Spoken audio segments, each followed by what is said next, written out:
So continuing with civilization or chaos. Before reaching ultimate perfection, St. Francis Xavier, or Xavier, described one of his revelations previous to his final initiation. Quote, "It seemed to me that a veil was lifted up before the eyes of the Spirit, and that all the truths of human sciences, even those that I had not studied, became manifest to me by an infused knowledge, as was the case with Solomon. This state of intuition lasted about 24 hours, and then, as if the veil had fallen again, I found myself as ignorant as before." St. Thomas Aquinas and many other saints have testified to such illuminating experiences. St. Augustine, also a perfect man, recognized the ageless unity of truth when he said, quote, "That which is called Christianity existed among the ancients and never ceased to exist from the beginning of the human race until Christ came in the flesh, at which time the true religion, which already existed, began to be called Christianity." Orthodox, end quote. Orthodox Christianity today, however, does not explain the occult constitution of man, so that the average Christian understands nothing of what might be called the anatomy of his soul. Freud tells us that the whole aim and object of creation, which modern psychology is discovering more and more, is to enable us to bring the unconscious into the realm of the conscious. In this manner, when we have arrived at perfect integration, we shall eventually, in some life or other, be able to feel the bliss of infinitude, and at the same time may experience the limitations of our own individual lives. That is the experience now of the perfect men who have the dual state of consciousness of heaven and earth at one and the same time. The Hindu criticism of Christianity is that it does not explain to the laity the esoteric principles of life. For unless, as Aurobindo has pointed out, there is a descent of a new power of consciousness, which will provide a new foundation and a lifting of the center of consciousness above the mind, the kingdom of earth can only be an ideal. Probably means the kingdom of heaven on earth can only be an ideal, not a fact realized in the general earth consciousness. He says, quote, "To come to this yoga merely with the idea of being a Superman would be an act of vital egoism which would defeat its own object. Those who put this object in the front of their preoccupations invariably come to grief, spiritually and otherwise. The aim of this yoga is, first, to enter into the divine consciousness by merging into it the separative ego, brackets.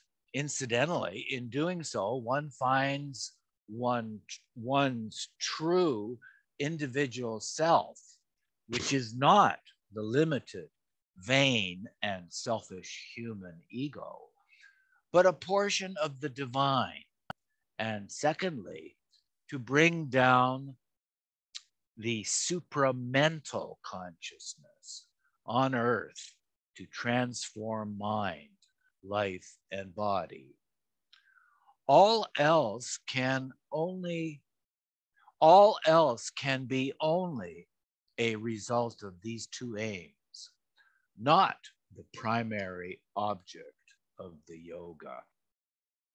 And that's from Introduction to Section 1, entitled Integral Yoga and Partial Spiritual Paths. And I assume that's by Sri Aurobindo. Want to continue, Marianne? All right.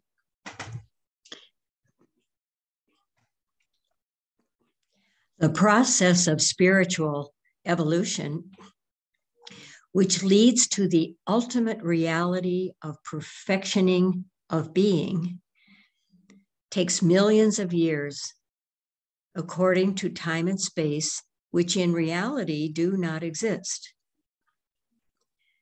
The expanding consciousness of the soul has evolved in precisely the same manner as the human skeleton and brain.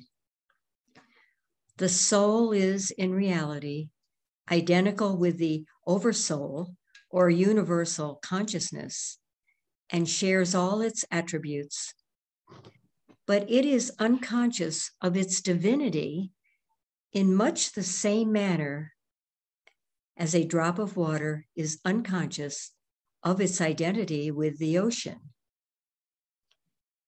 In order to have consciousness of its divinity and its divine origin, the soul has to have a medium of expression, a point of consciousness, and an environment.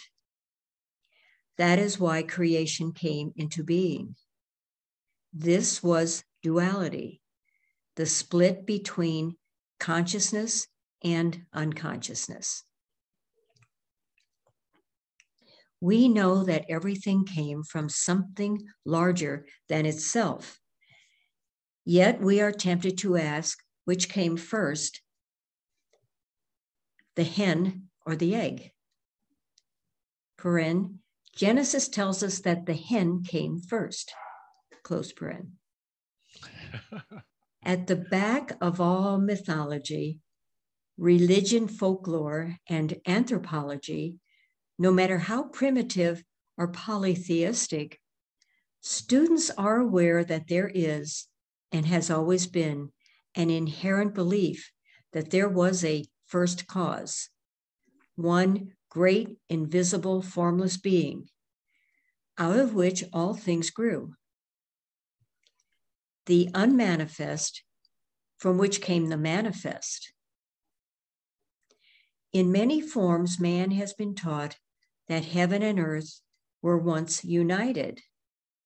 But somehow, we know not how, there came a division, out of which came our dual existence and our dual state of consciousness. This is Maya, or the cosmic illusion of creation. It's a footnote. See appendix, Maya.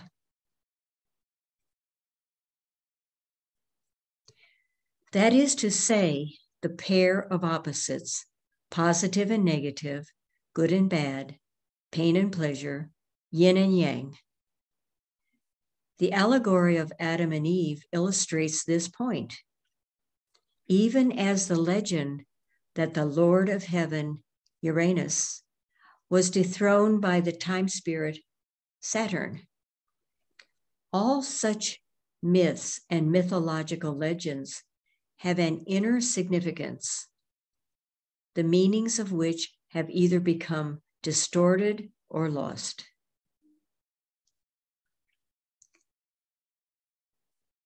From the Bible, we learn that Adam was the first man. He was called the first man because he was also the first self-realized man to play the role of avatar on this planet. After self-realization, he became aware of the mystery of life, the great secret that heaven and earth were one. Though disunited objectively and consciously, they were, nevertheless, united subjectively and unconsciously. For the human form is the highest evolved physical form, just as human consciousness is the highest consciousness, which only needs to be turned away from duality to unity or oneness to achieve self-realization. Dr. Lecomte du Noüy, the distinguished French physicist whose book Human Destiny created such interest in America, postulated that a scientific interpretation of evolution arrives at the idea of God as a logical necessity, and so helps to pave the way for a future reconciliation between natural science and metaphysical religion. He writes, quote, "But we must remember that we ignore and probably shall always ignore everything of the relations between the mysterious and hypothetical universe created by our logic and genius, with the help of the elements furnished by the deforming mirror of our senses, and the real, silent, colorless universe." End quote.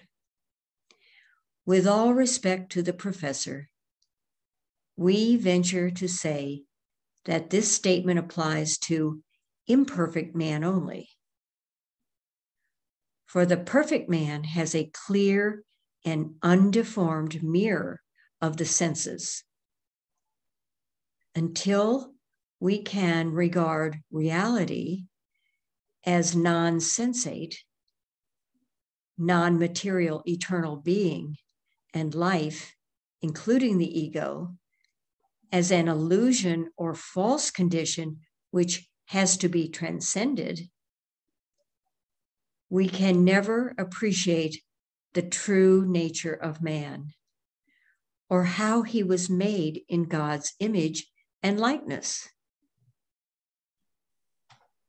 But when he has transcended the limitations of the human mind, which belongs to his illusory consciousness or false ego, which is Maya, and has become self or God realized or God conscious, he will not ignore his relations with the universe, but will know them. A man who has attained self-realization or union with the Oversoul, and after that, and with that, has regained human consciousness, knows that time is a limited concept belonging to his objective or evolutionary consciousness.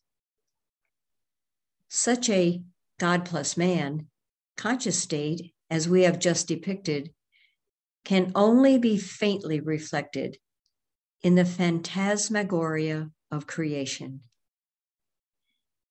It is this ignorance of the infinite self within and without, which constitutes Maya, which may be described as the belief in one's own false or illusory ego, as opposed to the universal and infinite life of our divine ego.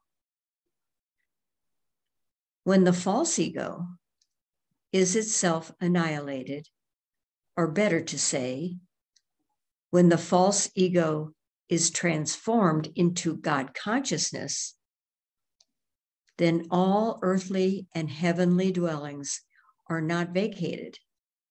They simply cease to exist. even as illusions, for we cannot measure the immeasurable. Quote, "The unreal hath no being. The real never ceaseth to be. The limitations of both have been seen by the seers of first principles." End quote from the Bhagavad Gita 2, number 16. The seers are perfect masters or God-realized beings. One cannot think of any division in the soul, since the spirit is indivisible. For the spirit is in everything and is God, and whatever he may be or whatever he may not be, he is always infinitely indivisible. And thus, we have to justify the reality of the world and at the same time, the illusion of the world as compared with truth. Thanks, Marion. I'll take another turn. A perfect master, Sadguru or Kutub, as he is known in the East, is one who, by virtue of the evolution of the consciousness of his soul, has attained perfection or liberation from the round of births and deaths to which ordinary man is subject. But the avatars and sadgurus, out of compassion for humanity, reincarnate again and again in their work of perfecting the human race. A sadguru is one like the avatar who has also transcended Maya, that is, one who has finished with the limitations of his own or limited ego, and in being one with the consciousness of the oversoul, enjoys all its attributes, such as wisdom, power, knowledge, and divine love. There is but one goal for the soul, and that is self-realization, which in the words of a Muslim master, Niyaz Ahmed, is one and the same thing. That is, quote, "He who has found himself, O Niyaz, his head is on his own feet in obeisance." Mayor Baba says, quote, "Perfection does not mean merely escaping from the Mayavic law. Man to become God is perfection. But when man, after consciously becoming God, returns to gross consciousness as man, he has achieved the supreme perfection. Such a perfect one is not only God, but lives the life of God as man. He is in Maya and simultaneously beyond it. He is amidst the law of karma, but not bound by it. Whatever his actions, they are non-actions. Let's look at what the asterisk has to say. Non-actions. After God realization, neither action nor inaction limit the infinite consciousness, which remains infinite and unaffected by either action or non-action, which create, quote unquote, binding or unbinding karma before God realization.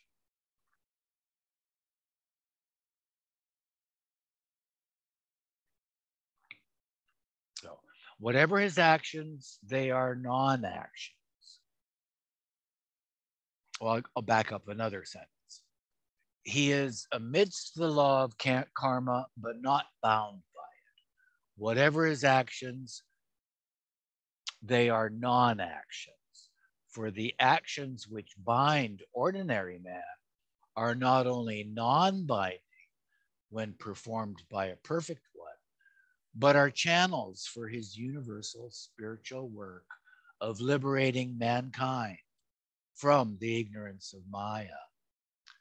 The perfect ones are free from freedom itself, and so are free even from the non-actions that they perform for their universal work.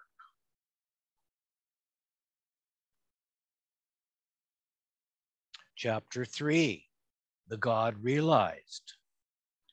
As this chapter concerns mystics and mysticism in particular, we will begin by defining this very indefinite and much abused term. Coleridge gives an amusing but biting description which answers certain types.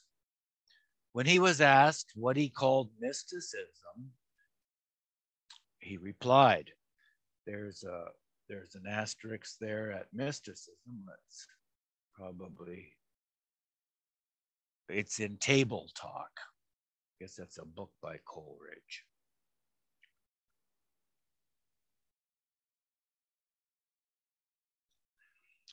When he was asked what he called mysticism, he replied, when a man refers to inward feelings and experiences of which mankind at large are not conscious, as evidence of the truth of any opinion, such a man I call a mystic.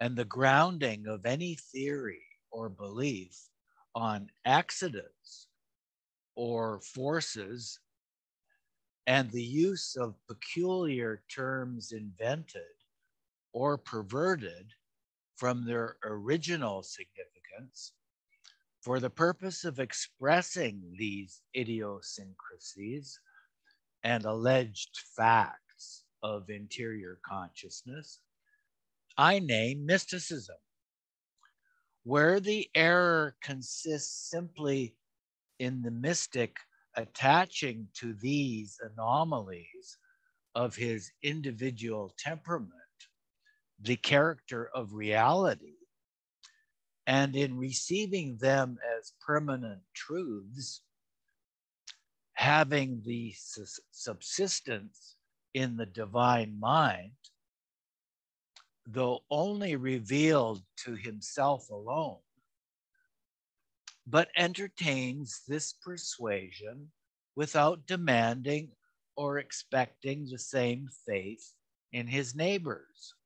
I should regard it as a species of enthusiasm, always, indeed, to be deprecated, but yet capable of coexistence with many excellent qualities of head and heart. But when the mystic, by ambition or still meaner passions, or, parentheses, as sometimes is the case, by an uneasy and uneasy and self-doubting state of mind that seeks confirmation in outward sympathy, is led to impose his faith as a duty on mankind generally. And when, with such views, he asserts that the same experience would be vouchsafed, the same truths revealed to every man, but for his secret wickedness and unholy will, such a mystic is a fanatic, and in certain states of the public mind, a dangerous member of society. and most so in those ages and countries in which fanatics of elder standing are allowed to persecute the fresh competitor. For under these predicaments, mysticism, though originating in the singularities of an individual nature, and therefore essentially anomalous, is nevertheless highly contagious. It is apt to collect a swarm or cluster, circumfauna, around the new fauna, and therefore merits the name of fanaticism. Or as the Germans say, Schwarmerei, that is, swarm making. It is true that mysticism is apt to be found amongst members of societies engaged in esoteric teachings, for their views tend to become crystallized by the limitations of the particular group to which they belong. Such schools of thought speak vaguely of the white brotherhood and masters. At best, they will only have a hazy conjecture as to the identity of such beings, and the contradictory teachings given out only bewilder and confuse the critically minded. It is not to be wondered that information concerning real masters is uncertain and vague, as the great ones do not court publicity unless for a purpose. They live practically unknown to the world. They are venerated by those living near them as great saints, but nothing is known of their lives or their particular mission on earth, which is always performed on the inner planes of existence. Their intimate followers, save those who are illuminated or made perfect, know little more than those farthest away from them. The masters expect implicit obedience and devotion, which is given wholeheartedly by those who serve them. Marian, could you unmute and continue, please? Meher Baba has explained that only one out of millions of men obtains God realization, and of every 1,000 made perfect, only about 6 are women. As a man cannot reach the 7th plane except through the help of one who is already perfect, the actual proximity of the master for enlightening the disciple is important, though not absolutely necessary. The great saints of history were all made perfect, though in Christian history, we are never told who made them so. Whereas such spiritual technique is not unknown in the East. According to Meher Baba, a master able to impart self-realization to a disciple must be living. The master can give God realization by a touch, a look, or even just a thought transference at a distance without any physical contact. It should be emphasized here that men who remain alive after self-realization, that is to say, who arrive at God realization plus human consciousness, are very rare. The great majority, on obtaining godhood, give up their bodies. There is a story in connection with this. A master was once so delighted with some disciple that he told him he would grant him whatsoever he might desire. The devotee immediately replied, Make me like unto thee, O master. The master answered, I will. The man immediately died. His physical vehicle not being able to contain the essence of God. He attained God realization, but did not regain his earthly or gross consciousness, hence his death. A God-realized man is different from other men because the universal mind knows all the secrets and mysteries of life. Such a man is omniscient and omnipotent. For example, he knows what beings live on other planets. He can explain the phenomena we see in the skies. He can tell us, if he chooses, what the flying saucers are, and about the people using them and for what purpose they are being constructed. The most noticeable feature of a master is the serenity of his countenance, the unmistakable dignity and authority of his demeanor. One can but be impressed with the sense of one's own inferiority before him, being always aware of the presence of an all-knowing, all-wise, loving Father, to whom all has been revealed.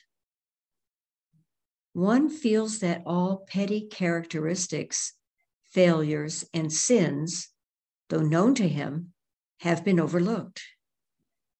There is no uneasiness or self-consciousness, as would be the case if one thought that an ordinary individual had plumbed all one's weaknesses and mistakes. In our relationships with other people, we may unconsciously, quote, play up to them, exposing not our real personality, but what we like to think we are. With a perfect master, we can be our own natural selves, for there is nothing that we are able to conceal. To such a one, our life is an open book. He knows our past, present, and future as easily as he knows the past, present, and future of the collective. We do not have to express our thoughts. He already knows them. He will answer a question before it has scarcely been formulated, much less spoken. All points of the compass are the same to him. All distances are equal. It matters not whether the person be present or thousands of miles away. To be the follower of such a one is to be under the direct guidance of God himself. All those who are connected with such men can testify in diverse ways as to the divinity of their nature from facts actually perceived and experienced in life. The saying that no man is a hero to his valet does not apply to a master. Those who attend him will always be aware of his divinity. They themselves are often astonished at the feats of endurance they may accomplish by their own actions as a result of the uplifting presence. For none can work for a master and not be receptive to the celestial vibrations of such a spiritual powerhouse.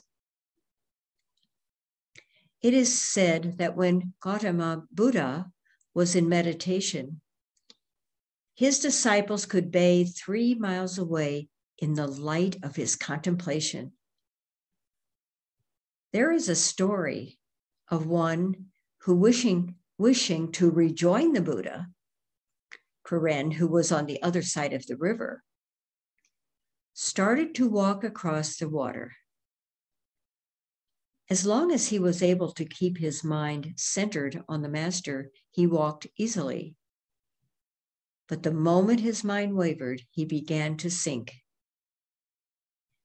We remember how Peter, trying to emulate his master Jesus and walk on the waves, sank when he lost faith. The perfect master can work on different planes of consciousness at one and the same time. Because of possessing the universal mind, he is simultaneously present in the mental, subtle, and physical spheres of existence. This expanded state of universal consciousness is incomprehensible to those who do not share it. When working with different individuals at different stages of development, a master has to come down to their level.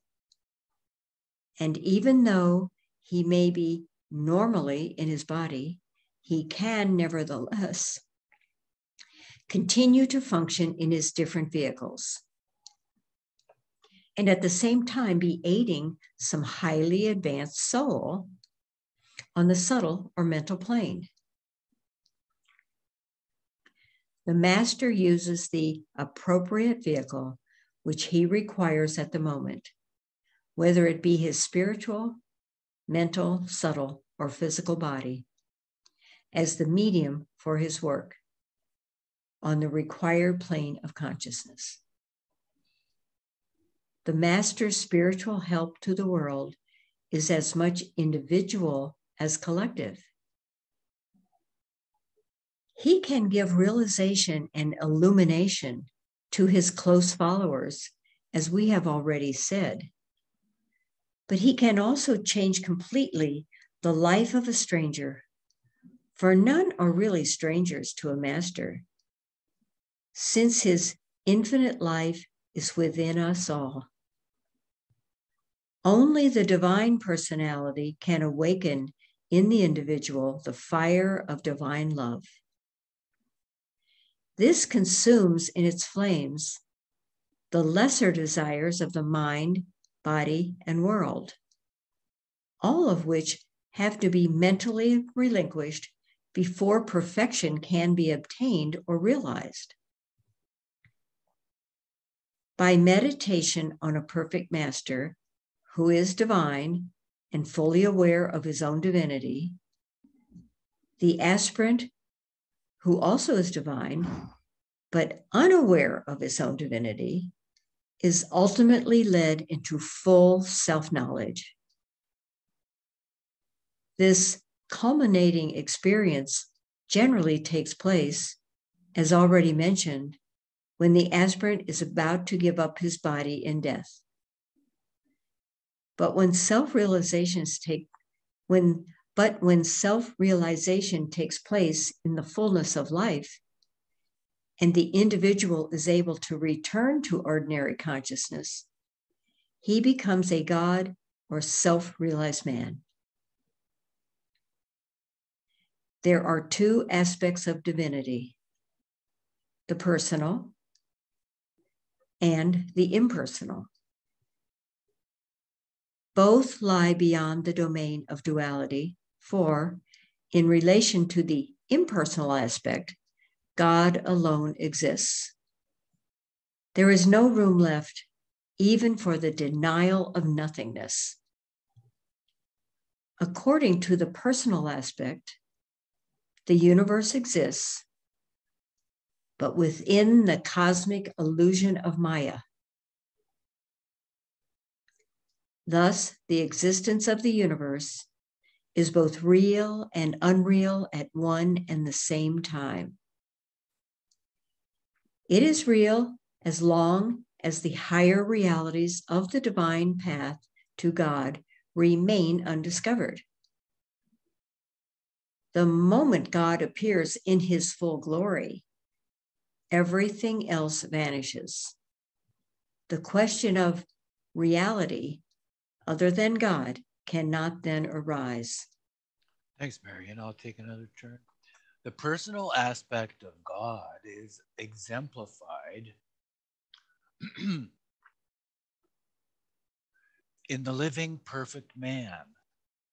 He who, while fully conscious of his impersonal aspect of divinity, that is, of his union with the infinite consciousness of the Oversoul, retains at the same time consciousness of creation in its objective externalization as a divine personality in human form.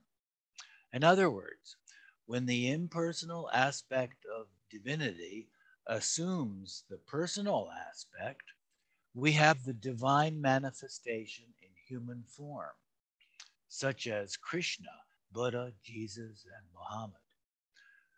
There have always been strange characters in history, such as Melchizedek, king of Salem, quote, who was without father, without mother, without descent, having neither beginning of days nor end of life, end quote, and was called a, quote, priest of the Most High God, end quote.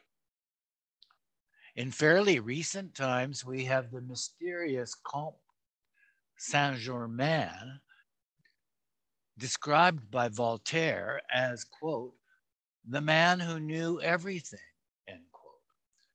We do not know, but presume such characters may have been perfect men.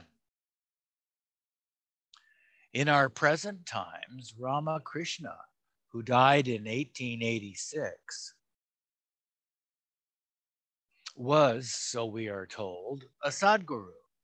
He certainly knew that he had attained perfection and gave evidence of the universal mind consciousness. He would say he was a Nitya Mukta, or eternally free, and an incarnation of God himself. Quote, the fruit of the pumpkin, he said, comes out first and then the flowers. So it is with the Nitya Muktas, or those who are free for all eternity, but come down for the good of others. And that's starred or asterisk. Ramakrishna, His Life and Sayings by Professor F. Max Muller. A very good illustration of the fundamental difference between the personal and impersonal aspect of divinity may be seen in the following story. You Must Believe It by Dr. A.G. Munsif. So, You Must Believe It is got an asterisk. Let's read it. Oh, so that was in Mayer Journal.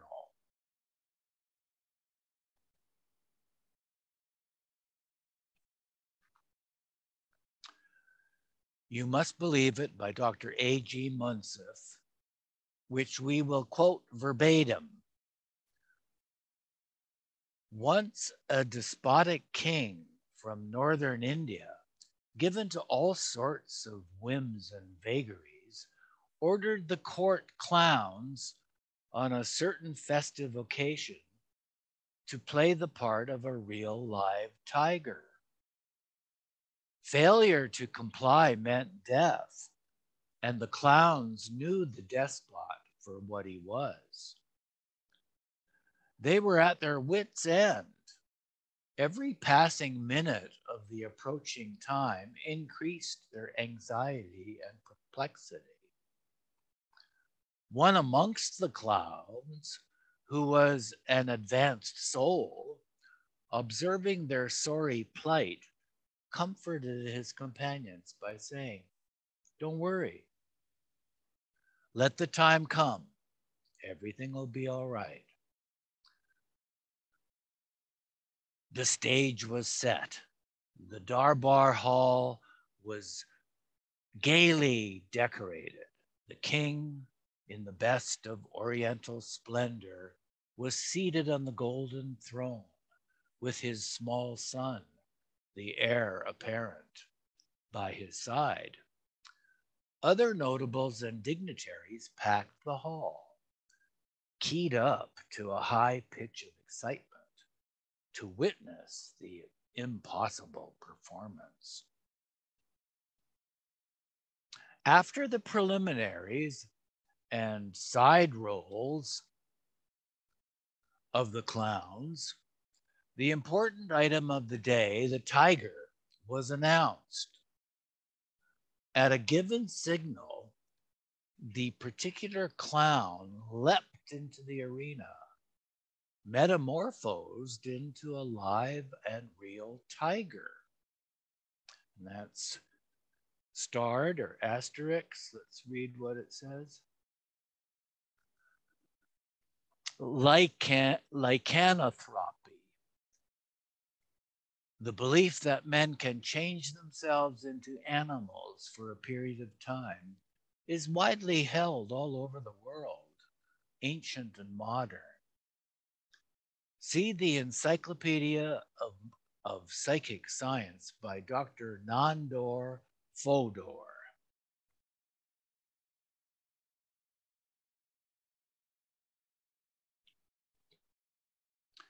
So, metamorphosed into a live and real tiger, the audience were dumbfounded and could hardly believe their eyes. Before they could recover themselves, the tiger made straight for the king's son, dragged him down, and tore him to pieces. When the king realized that the prince was already dead, he ordered the clowns, on pain of death, that he, the prince, be restored to life. The clown who had played the tiger said this was only possible if someone played the part of Christ realistically. And the only one at the moment capable of doing it was Shams Tabriz, a god-mad person roaming about in the vicinity.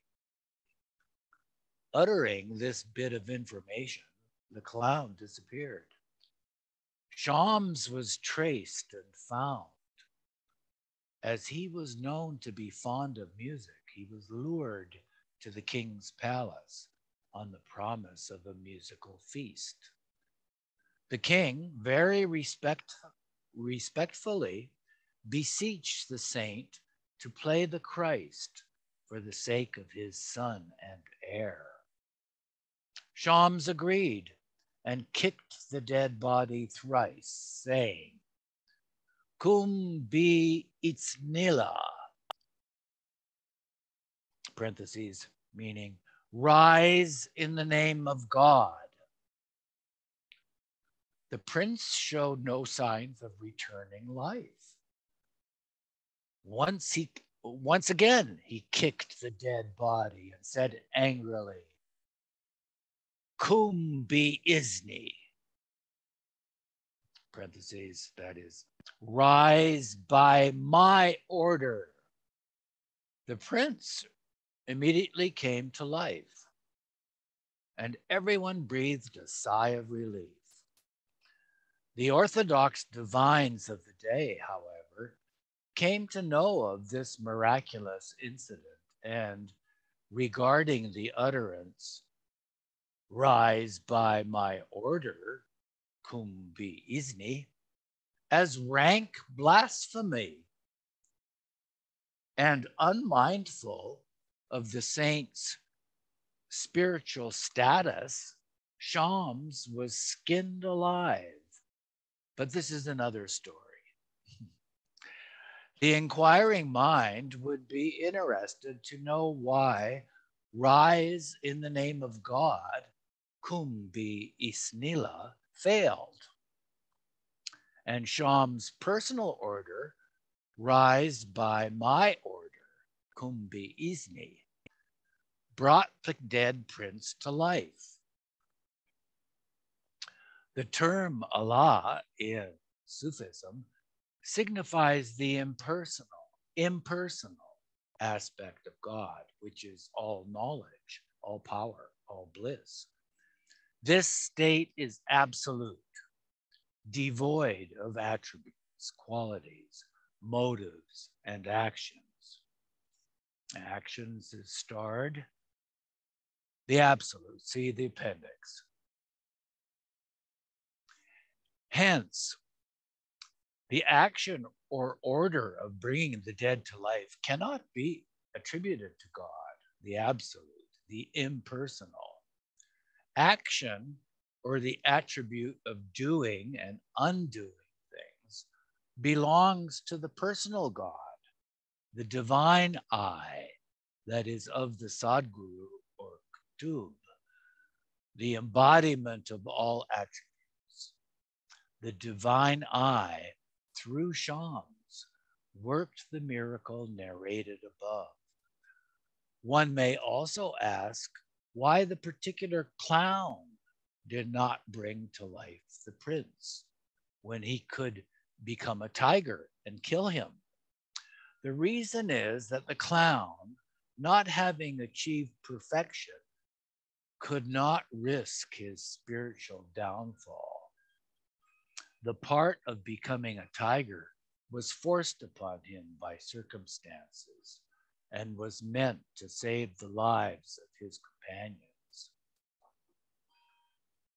There was no self-working in it. The second act of raising the dead boy would have been deliberate, namely the asserting of his psychic or false ego. Hence, he very wisely disappeared, leaving the job to be finished by the perfect master, Shams-e Tabriz. Marian, could you unmute and continue? Shams was a Salik Mazub. There's a asterisk. Salik equals perfect master.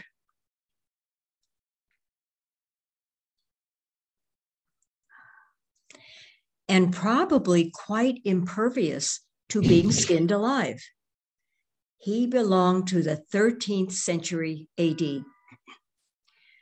According to what evidence there is in original texts on the historical Jesus, he did not perform miracles in the name of the impersonal God, or at any rate, did not baptize in God's name. The evidence we have for this is detailed in my father's book. He wrote that in accordance with the, quote, weighty evidence of Eusebius, the historian, when Jesus baptized people, he did it, quote, in my name. Eusebius insists that no more than those words stood in the original text. And this ancient chronicler also maintained that the words, quote, baptizing them in the name of the Father, Son, and Holy Ghost, end quote, are a later interpolation. This also suggests that Eusebius may have been acquainted with the dynamics of self-realization. And so this statement of his also helps to confirm the story about Shams not succeeding till he called in his own name, Jesus. I said a period. I think that's a period. Yep. Not succeeding till he called in his own name. Jesus also had no need to call on the impersonal God or oversoul with no attributes or qualities. In the raising of Lazarus, Jesus is reputed as saying, quote, Father, I thank thee that thou hast heard me. And I know that thou hearest me always. From John chapter 11. Let's see. V period XLI and XLII. All must mean verses 41 and 42. Thank you. This wording, in all probability, if we are to be consistent, was only one of the many later interpolations made by uninitiated churchmen, for their ideas were not in accordance with the technique of the perfect men of the past, nor of the masters of today, who should use the divine, quote, I of the personified, or is that incarnate God? Yeah, I think you're right. When performing a miracle. The church, in seeking always to obliterate the Eastern concept of man's inherent divinity, ended by confusing the man Jesus with the impersonal God. The following Sufi couplet is very revealing from the Eastern standpoint. Quote, Bakuda Masti Kuno Ba Awiliya Hoshiyer Bash.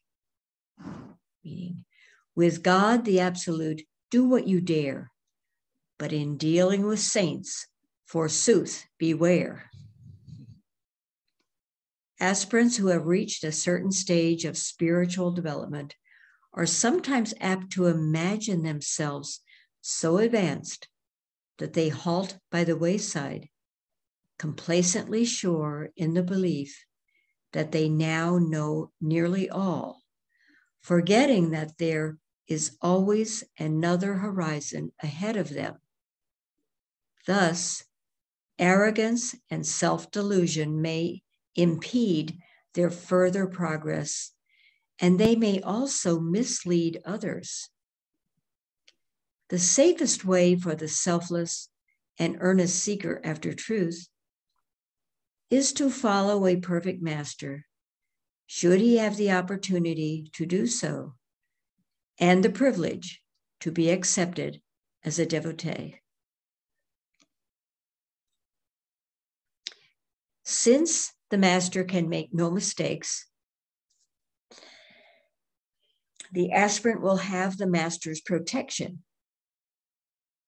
from certain pitfalls and snares, which beset the path of all those in search of truth. No general instructions can be laid down.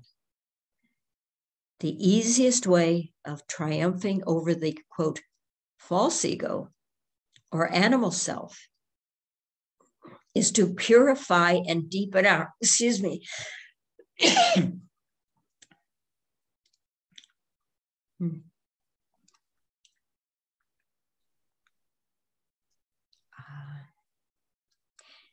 The easiest way of triumphing over the, quote, false ego or animal self is to purify and deepen our love for humanity and the subhuman races, to widen continually the circles of those we love, and above all, to do unto others as we would they should do unto us.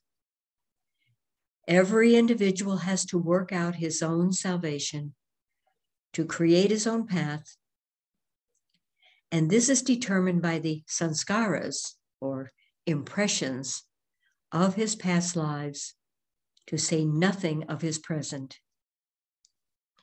As sanskaras touch directly on the problems of good and evil, we will quote a paragraph from the Discourses of Meher Baba on this subject. Quote, when human consciousness is fully developed, we always find in it a preponderance of bad elements, since the subhuman stages of evolutionary consciousness have been operating under the limiting tendencies such as lust, greed, and anger.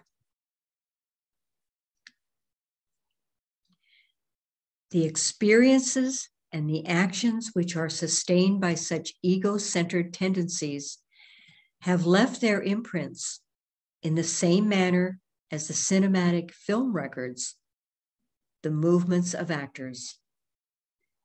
It is therefore easy to be bad and difficult to be good.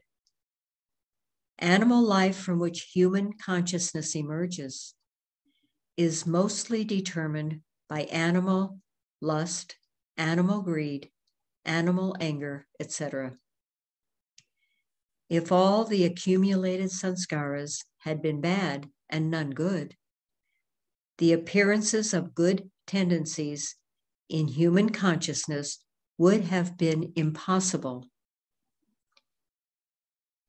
Though some of the animal sanskaras are good, most of them are bad. And so from the start, human consciousness finds itself subject to the propelling force, which is mostly bad. Right from the beginning of human evolution, the problem of emancipation consists in cultivating good sanskaras so that they might overlap and annul the accumulated bad sanskaras, end quote.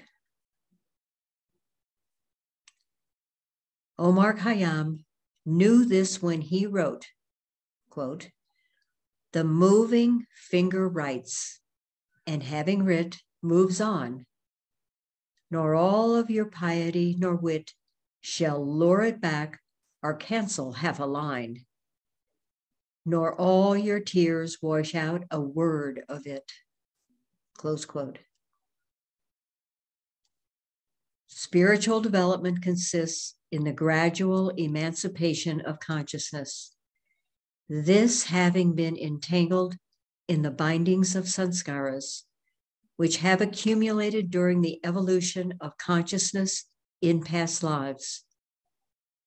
A perfect master who receives unstinted devotion and service from a devotee is able to wipe out many of the sanskaras which impede his disciples' progress along the path towards self-realization. Religion, esoteric teachings, spiritual training serve merely as the means to an end and are only the beginning of the entrance to the path, leading ultimately to self-realization. The higher states of illumination enable the aspirant to experience and to see things as they really are, stripped of the veils of illusion, which are the condition of Maya.